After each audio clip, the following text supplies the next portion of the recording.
Oh, yes. Just looking at this screenshot. Yeah. On August 12th of 2011. Yeah. 2,670 days ago. Yeah. You gave custody of my sons to my wife without me being a resident of the state of Washington. Without any notice, without any opportunity to be heard. And then when you issued that protection order, oh, look it, on May 24th of 2012, my wife petitioned for dissolution of marriage 6 years, 6 months, and 9 days ago. Yes! And Judge Ken Williams said, sure, you can petition for dissolution of marriage. Now, I'm still married because of that United Nations marriage certificate, and you as a judiciary don't really believe that. Pooch.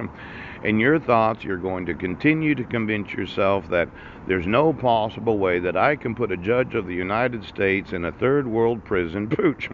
But let's say I was concerned about the poverty of the world, not just the United States, and you're going to continue right now. Well, you'd be surprised how many nations would like it if the United States paid for their prison sentences. Could be a little gift. Oops, we lost you. Now, when you think of Albanian prisons, yes, Mexican prisons, you know, a lot of these nations that have really bad poverty, that I mentioned the water yesterday, I actually designed a shelter out of recycled garbage, and I wanted to house 1 billion of the world's poor. Yes.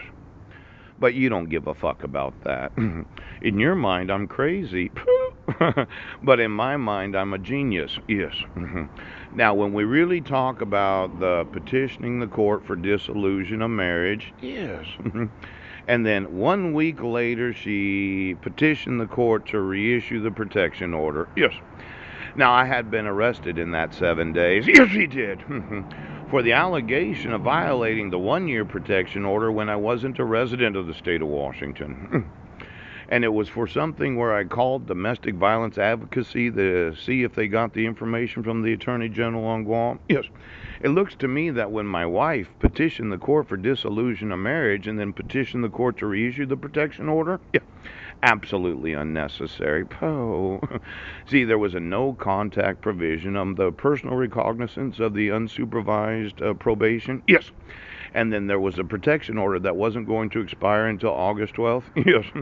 And then you reissued the protection order on May 31st of 2012, 1 week after filing for petition. Now, you arrested me at the same time as serving me the dissolution of marriage. The summons? Yes. That you wanted a response? Yes. But you don't have any problem with the fraud, yes, of her not calling the police at approximately May 4th of 2012 before filing for dissolution of marriage. You decided to set me up. I would say that's fraudulent. I would say that any wife, yes, that petitions the court to reissue a protection order 1 week after having petitioned the court for dissolution of marriage had intentionally wanted it to look like, yes, I was a very bad father, but as a missionary to third world nations, this kind of corruption means that you could spend some time in a prison in another nation. Now, you'd say that I don't have any jurisdiction to extradite you from the United States. Yes, I'm going to go through the poorest prisons of... I think I do.